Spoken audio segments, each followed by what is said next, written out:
माती एक असा सुवास जो कुठल्याही परफ्यूममध्ये मिळत नाही. कारण माती फक्त वास देत नाही, ती आठवणी जागवते. ही गोष्ट आहे संतोष नामक एका साध्या शेतकऱ्याची. लहानशा गावातल्या शेतात राबणारा, काळ्या मातीशी नातं जपणारा एक सामान्य माणूस.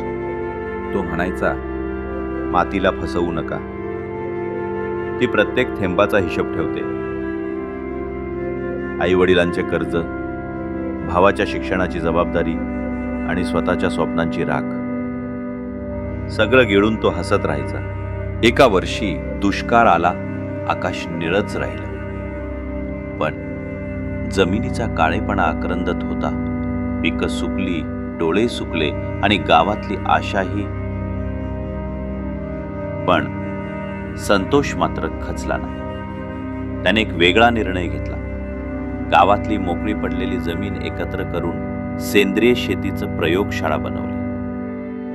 त्या जमिनीवर फुलं आली, रंग आले आणि सगळ्यात महत्त्वाचं, लोकांचा विश्वास परत आला.